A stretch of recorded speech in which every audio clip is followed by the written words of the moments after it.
Hi, my name is Natalie and I write books, and yes, this video is late, and yes, I'm a bit of a mess right now. If you want to know why, watch my previous video. I will link it up here so you can see it. Anyway, I do these monthly videos where I wrap up what my previous month looked like. I talk about my writing, my reading, any entertainment, and life updates that I had. As we go along, feel free to share what your April looked like, so this isn't a one-sided conversation because that's boring and nobody wants that. So let me know what you've been up to. Let's get into it. If you didn't know, April is Camp NaNoWriMo, which is this challenge where writers set these crazy goals and then push themselves really hard to reach them. My goal was to finish a scene-by-scene outline of my YA fantasy novel, which I'm calling Project A. If you want to know more about that, I will now put that video up in the cards too. So, did I do it? No. Are you crazy? No, I didn't. My mental health said no. But I made a huge amount of progress. I'm super proud of myself for it. In April, I got all the way up to the midpoint, which was chapter 17, I want to say.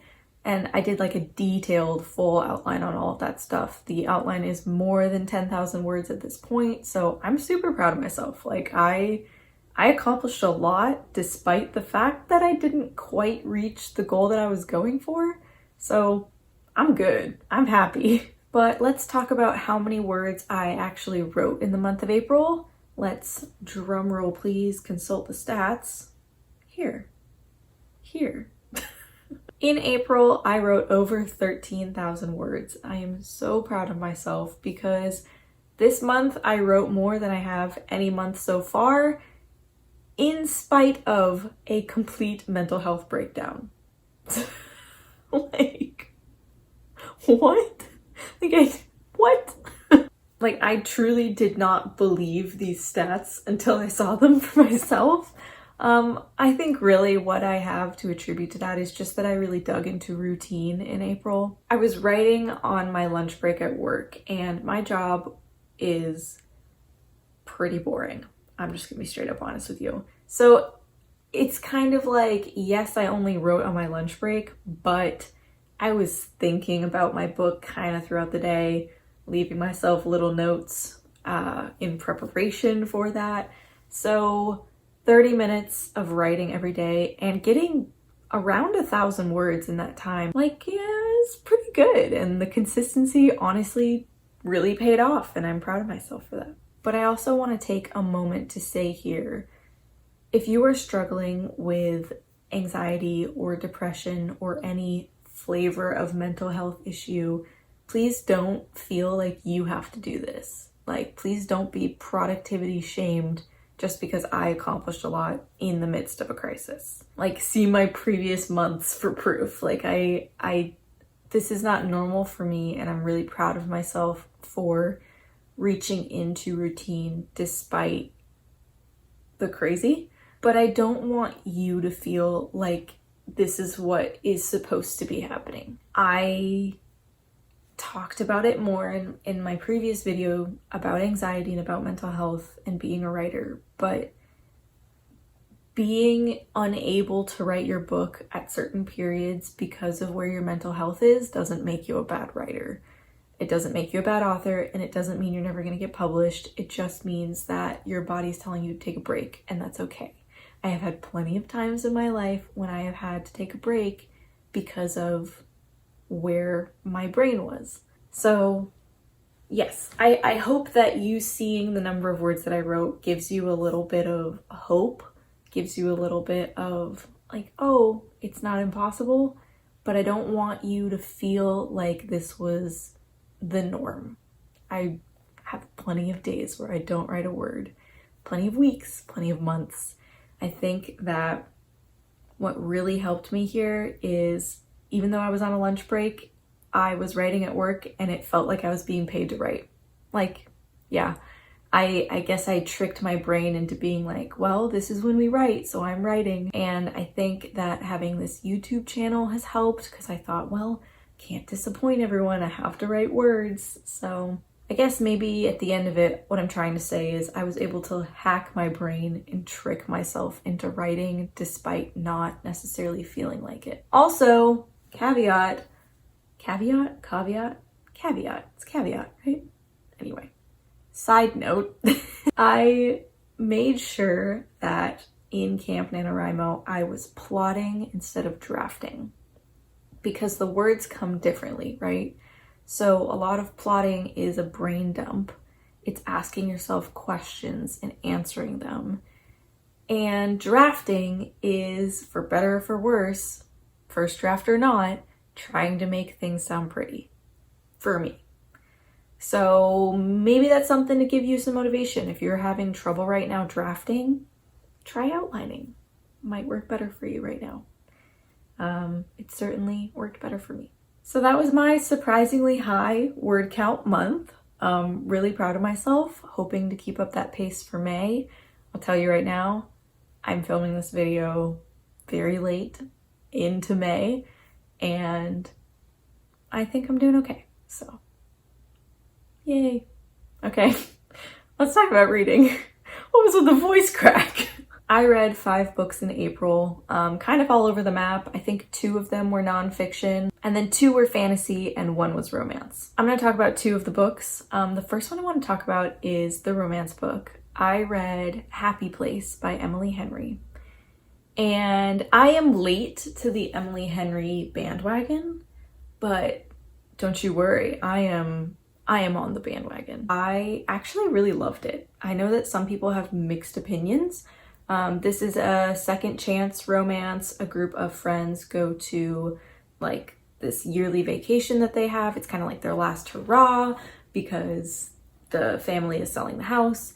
And these 2, it's a group of 6 people, but 2 of them are in a relationship. They're engaged. They're the perfect couple, except they're not. They broke up a couple months ago and they haven't told their friends yet, and they don't want to ruin the vacation, so they're not going to tell them.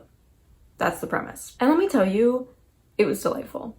I'm not really like a second chance romance girly, but maybe I am because I actually really loved it in this book, and I thought it worked really well, really nicely.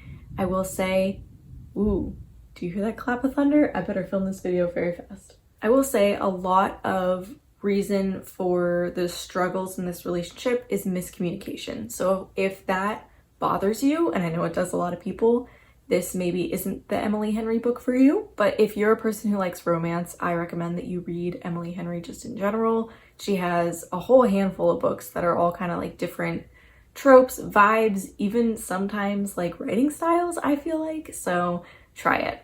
I absolutely loved Happy Place. I thought the romance was great. I thought the writing was great. I thought the portrayal of adult friendships and female friendships was really great. I loved it. It was a 5 out of 5 stars for me. The only other book I want to talk about is 6 of Crows by Leigh Bardugo, which is the same author who wrote all of the Shadow and Bone trilogy. She's written a lot in the universe of that book, and this duology is also in that universe. And it's a chunky book. It's wordy. She likes to give descriptions, sometimes a bit too long, but they're beautiful, so I don't mind them. This book has a beautiful cast of characters. It's a heist book, which is so fun, like a fantasy heist book with flawed characters. Come on, like, did not disappoint. The banter is witty. The dialogue, the characterization, all of it is just so good. So if you're a fantasy person and you've read Shadow and Bone, I would recommend this. Technically, you don't have to read Shadow and Bone to read this, but I feel like you should. I think you would probably be confused with the world that's been set up if you haven't read Shadow and Bone. But hey, if you read this and you didn't read Shadow and Bone, let me know if you were confused or not. I feel like you would have been, but that's just me. So the thunder is rolling in even faster, so we're gonna go real quick on this. I'm gonna talk about entertainment. This is typically where I talk about shows I've been watching or movies or music I've been listening to, podcasts, things like that. However, I didn't consume a whole lot of content at all in, what month was this? April? I didn't do a whole lot of, a whole lot of that. But I'm gonna pop in and use this space to kind of amplify some smaller YouTubers that I've really been loving. So we're gonna do that. I'm gonna say their names and kind of like what their vibe is, why I like them. And I'll throw up I'll throw up. No. I'll put up their little handle here so you can follow them if you'd like. First one is someone you guys probably already follow. Her name is Alyssa. Alyssa in the books. She's chaotic like me. If you like my kind of vibe, you'll probably love her vibe, so I recommend her. Next is Brielle Wrights. She is an aesthetic queen. She just finished her first draft of her first book and she has printed it out. She's doing a whole thing. She's self-publishing. Her videos are just like gorgeous and beautiful. She went to film school, so like you get the vibe, but you should check her out too. Next we have Cody the writer, also a brand new baby YouTuber, but so much fun, so endearing, and he is writing a thriller book, which is so not my vibe. Like I don't read thrillers, but he kind of makes me want to read them. So when he publishes, I'll be reading his book. The next one like isn't necessarily an AuthorTube channel. This is Michelle and Aline. They are two sisters that live in New York and they share the channel. So like you get some videos from one or the other and some from both. But Aline is a writer and she is writing a book. So occasionally she sprinkles in some writing content there, but it's mainly about their life in New York. Super aesthetic, super cute. They have great personalities, so yeah, I love them. And then the last one I want to talk about is Walissimo. She is not new to YouTube by any means, but she did just get a book deal and I have been loving following along on all of that. The book's coming out, I believe, in October, so it's like a really fast turnaround. And she's putting out content all about that, so if that interests you in the traditional publishing world, I would check her out. The sky is getting so dark, like the storm is minutes away. So we're gonna do life updates. Oh, do you hear that thunder? So we're gonna do life updates very quickly. Basically, mental health is hard, anxiety sucks. I have made a video about it. I've probably mentioned it 100 times already, but that video was really good for me to talk about it. And if you are having any type of struggle, anything that is making it hard to just live normal life, please know that you are not alone and I love you and you're doing great. Other updates on my life, I'm kind of keeping close to the chest right now, but once I feel comfortable sharing, I will let you know. The thunder is cracking, so I am gonna go. Thank you so much for joining me today. You are awesome. You are a gentleman and a scholar.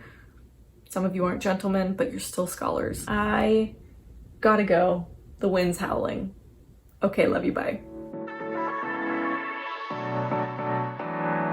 I feel like I'm lower than normal. Maybe I just need to sit up straight like a normal person. I never change this quote. It's like so much effort. There are people who have these videos who change it every time. This was what was in my old office when I worked at and I just like never changed it.